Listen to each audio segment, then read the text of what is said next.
Demain, Charlotte, ce sera le triste anniversaire de l'attentat contre Charlie Hebdo et d'une longue série qui va endeuiller la France. Beaucoup se demandent ce qu'il reste de la France, ce qu'il reste de ce « Je suis Charlie » après une décennie. Mais c'est une question c'est un peu difficile. J'ai l'impression que c'est devenu un slogan. Tout le monde se pose la question, est-ce qu'on est encore Charlie? Et personne ne répond très sérieusement à cette question. C'est-à-dire, qu'est-ce que veut dire ce slogan? Et c'est pour ça que la question est un peu difficile, parce qu'il veut dire plusieurs choses à la fois. Et je pense qu'il est nécessaire de les distinguer pour comprendre où nous en sommes. D'abord, évidemment, sans doute le sens le plus spontané de ce slogan, la raison pour laquelle un journal qui, à l'époque, avait très peu de lecteurs, a rassemblé extrêmement largement derrière ce slogan « Je suis Charlie », c'était tout simplement le soutien à une rédaction décimée. Il ne s'agissait pas de savoir ce qu'on pensait de Charlie Hebdo, il s'agissait simplement de dire que nous voulions vivre dans un pays où on ne meurt pas pour ce que l'on dit, écrit ou dessine, que ce soit à Charlie Hebdo ou ailleurs. Et là, en l'occurrence, c'était la rédaction de Charlie Hebdo qui était décimée. Et nous l'avons vérifié à chaque attentat. Ce soutien, vous savez, d'ailleurs, le slogan a été repris assez régulièrement. Je suis Nice. Voilà, on l'a eu plusieurs fois. Donc, on l'a vérifié avec un petit bémol endogène quand même. C'est-à-dire qu'il y a désormais, il y avait déjà il y a 10 ans, mais il y a désormais, et de manière peut-être plus inquiétante, une partie de la population présente en France ou française qui continue à penser qu'ils l'ont bien mérité s'agissant de Charlie, mais beaucoup plus largement que Charlie. C'est-à-dire que finalement, les attentats terroristes ne sont pas ce qui les inquiète le plus, pour le dire gentiment, voire qui les soutiennent.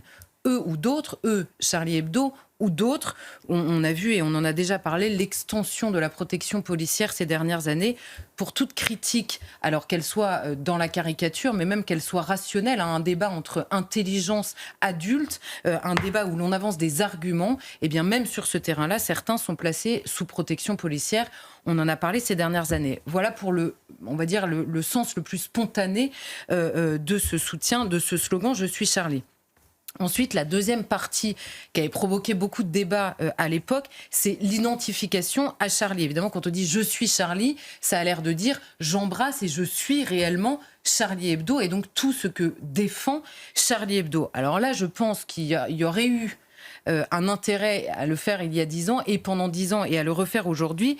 Il n'y a pas besoin précisément de lire Charlie ou d'abonner tous ses petits-neveux pour être français, de la même manière qu'il n'y a pas besoin de faire des caricatures ou de les dessiner pour être quelqu'un de libre. Simplement, la question, c'est de savoir est-ce qu'il est possible de le faire en France. C'est la seule question qui est posée. Certains aiment, d'autres détestent, et le débat est évidemment permis. Ce qui a le droit d'être attaqué, puisqu'on a beaucoup insisté sur ce droit, a évidemment le droit d'être défendu. Et je pense que c'est ces deux choses-là qui doivent être dites. Et évidemment, c'est ce qui a permis, derrière ce slogan, un débat qui était parfois un peu faussé. Je me souviens, à l'époque, il y avait une ministre, je me souviens, qui avait dit « on va traquer tous les gens qui ne sont pas Charlie ». Et il y avait certaines personnes qui étaient sincèrement pas Charlie Hebdo, parce que Charlie Hebdo choisit de critiquer. On voit bien leur édito, par exemple, demain, dans le journal historique qui sort demain, où ils ont lancé un journal de caricature contre Dieu. Ils disent qu'ils veulent continuer à attaquer Dieu, et ils finissent en disant de toute façon attaquer ce qui n'existe pas. Bon, il y a des gens qui ne sont pas d'accord avec ça, c'est également permis, évidemment, et c'est important de le dire. Et ensuite, la dernière chose qu'il y a derrière ce slogan, c'est évidemment la défense d'un principe, celui de la liberté de s'exprimer. Et là, je pense que nous avons un principe qui est particulièrement malmené ces dernières années, et bien au-delà de la question terroriste. Évidemment, on a vu des gens sortir des kalachnikovs subitement, et on a été tous absolument terrorisés. C'était le but, évidemment, de ce qui se passait à Charlie Hebdo, puis ailleurs, puisque on avait déjà été touchés avant, on se souvient de Mohamed Merah, mais on a été beaucoup touchés après, mais sans menace de mort. Cette question de savoir qu'est-ce qu'il est possible de dire ou non, on le voit ces dernières années, et de manière insistante, certaines idées ne peuvent pas être défendues de la même manière que les autres. Or, la défense de la liberté d'expression, c'est pas la défense d'un corpus d'idées qui accessoirement sont les siennes. C'est la défense de pouvoir exprimer des idées et de pouvoir y répondre, de pouvoir argumenter, de pouvoir échanger et de pouvoir débattre. Or, Quitte à choquer. Quitte à choquer, bien sûr. Donc certaines idées, mais là on voit bien qu'on n'en est même pas au point de est-ce que ça choque ou pas. C'est même dans le débat, des idées qui sont défendues extrêmement calmement et rationnellement sont immédiatement transformées en idées qui choqueraient. Mais si on les étale réellement dans le débat, Très elles ne juste. choquent personne. On peut ne pas être d'accord, mais elles ne sont pas réellement choquantes ou provocantes. On dit oui, vous provoquez. Non, je ne suis pas d'accord avec vous. Je ne cherche pas à provoquer. Je ne suis pas d'accord avec vous. C'est quand même deux choses assez différentes. Or, certaines idées sont bannies, moquées, criminalisées, judiciarisées. Évidemment, c'est l'outil que l'on utilise à ce moment-là. Et il y a plusieurs mouvements qui, là, se joignent. Alors, il y a le mouvement terroriste, je le mets de côté. Ils prennent les armes et ils sont capables de tuer. C'est évidemment ceux auxquels on pense 10 ans après Charlie. Mais les autres mouvements, c'est la tentation individuelle, ce que j'ai appelé la tentation individuelle à la censure, qui peut prendre une dimension politique. C'est le fait de ne pas supporter l'idée qui n'est pas la sienne, de poursuivre toute caricature, de judiciariser l'humour, la caricature ou le propos qui déplaît, où on va dire c'est tout ce qui se décline en phobe. Ces dernières années, vous allez sur le terrain anthropologique et vous dites est-ce qu'on peut interroger rationnellement et calmement la question du devenir de la famille ? C'est phobe. Vous êtes homophobe, en l'occurrence, à l'époque. Est-ce que c'est intelligent de, sans réfléchir, proposer la transition de genre à tous les gamins de 5 ans ? C'est transphobe, c'est terminé, c'est transphobe. Est-ce qu'il est possible d'interroger les conséquences d'une importation massive de personnes porteuses d'une culture étrangère qui parfois est vraiment différente de la nôtre ? C'est xénophobe, terminé, et on connaît évidemment la chose par cœur. Est-ce qu'on peut interroger la bureaucratie, l'état de la bureaucratie de l'Union européenne aujourd'hui ? Vous êtes europhobe. Est-ce qu'il est possible d'interroger le problème de l'obésité qui est galopante aujourd'hui dans les pays développés ? Vous êtes grossophobe, fermez le banc. Vous voyez que ces mots qui sont posés sur des idées qui peuvent être dites sans insulter personne, calmement, avec de vraies interrogations et parfois de vraies réponses, eh bien, vous les classez dans la partie des phobes et c'est une censure extrêmement redoutable. J'insiste là-dessus, c'est extrêmement redoutable. Quand évidemment, vous expliquez que certaines idées n'ont pas le droit de citer. La deuxième tentation, c'est la tentation que j'ai appelée étatiste, institutionnelle, on pourrait dire, de définir la vérité. On l'a vu.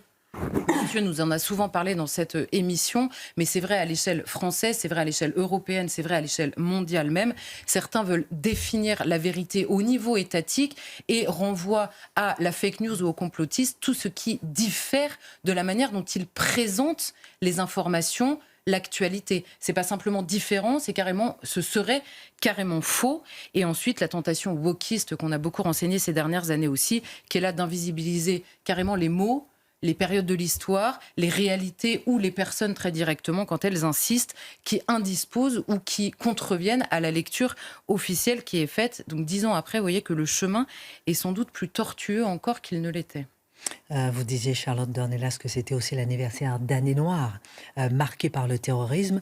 Où est-ce qu'on en est sur ce point ? Déjà, en effet, ce n'est pas simplement des objets d'études ou de chroniques ou de débats ou d'informations. Ce sont des centaines de familles qui sont soit endeuillées, soit blessées. Il y a eu beaucoup de blessés aussi qui sont marqués évidemment à vie dans leur chair. On a vu cette année un rescapé de Charlie Hebdo et un autre du Bataclan se suicider en évoquant cette raison-là. Vous voyez que 10 ans après, pour certaines personnes, c'est encore tout simplement une histoire charnelle, évidemment.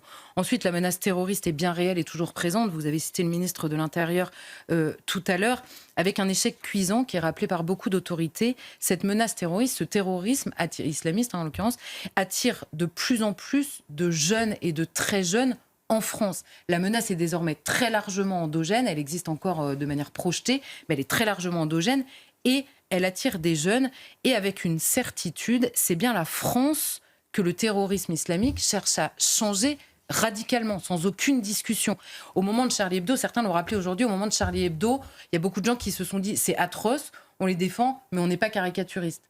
On est caricaturiste, oui. Oui. Et puis après, quand c'était dans une école juive, on se dit c'est horrible, on les défend, mais c'est bon. Et puis après, ça devient dans une terrasse de café, ça devient dans une église, ça devient un prêtre. Ça et devient, aujourd'hui, on prie que ça ne nous tombe pas dessus. Et exactement. Et il n'y a plus. Et tout le monde a compris que c'est la France dans tout ce qu'elle représente, des professeurs évidemment, des forces de l'ordre, tout ce qu'elle représente, ou alors la petite française qui boit une bière ou un café ou un jus d'orange à la terrasse d'un café. Donc là, il n'y a plus personne, n'est plus concerné, évidemment. Mais à croire ou à faire croire plus exactement que la société française était tout entière unie pour rejeter le terrorisme, on n'a pas voulu voir l'augmentation de cette sécession sur le sujet précis du terrorisme. Et on a vu, évidemment, ça se développe beaucoup dans une partie d'une population issue de l'immigration qui est en tout point déracinée et qui se cherche une nouvelle affiliation qu'elle a trouvée très largement. On l'avait vu notamment dans les départs en Syrie et qui a dépassé même la population issue de l'immigration. On le voit avec ces questions des influenceurs dont Mathieu va nous parler dans une seconde. Là, c'est une haine de la France extrêmement débridée et qui a non seulement des abonnés, mais des soutiens. Depuis qu'ils ont été arrêtés, des gens s'en étonnent, s'en émeuvent et continuent à attaquer la France. On voit des gamins qui menacent, évidemment, des profs qui se taisent. Et la frontière entre l'islamisme intimidant et celui qui tue s'est clairement brouillée ces dernières années. Je pense que le premier, l'islamisme intimidant, a largement gagné et il crache désormais son venin partout. Mais on a vu dans l'affaire Samuel Paty qu'il pouvait fournir les armes du second. Dans le cas de l'attentat contre Charlie Hebdo, les terroristes étaient pourtant français. Charlotte Dornelas, en un mot, est-ce que nos débats récurrents sur l'immigration ont un lien avec ce sujet? Oui, alors beaucoup le rappellent aujourd'hui, ces derniers temps, ils étaient administrativement français, c'est indiscutable. Mais dans la même phrase, on explique qu'ils avaient fait allégeance à Al-Qaïda ou à l'État islamique. Donc leur allégeance, leur nationalité de cœur, leur adhésion, elle n'était évidemment pas pour la France, mais contre la France. Et leurs papiers n'y changeaient rien, évidemment. Un peuple ne se reconnaît pas à ses papiers uniquement. Et la meilleure preuve, c'est précisément l'État islamique qui, en quelques mois, a réussi à fédérer un peuple avec des centaines de nationalités différentes autour d'un projet, d'un mode de vie, d'une revendication et d'une manière et d'un drapeau. Finalement, évidemment, le sujet migratoire s'est imposé au moment du Bataclan. Vous savez, certains des terroristes étaient arrivés dans le flux migratoire, mais plus largement, il est difficile de continuer à avoir l'orgueil de croire que nous allons préserver la paix et la prospérité que certains viennent sincèrement chercher en France, alors que nous avons déjà des problèmes de haine pure chez certains jeunes, soit assimilés à l'envers, des jeunes Français qui s'assimilent à l'islamisme, soit parfois à la deuxième, troisième, quatrième génération de l'immigration, devrait être notre problème numéro 1 aujourd'hui.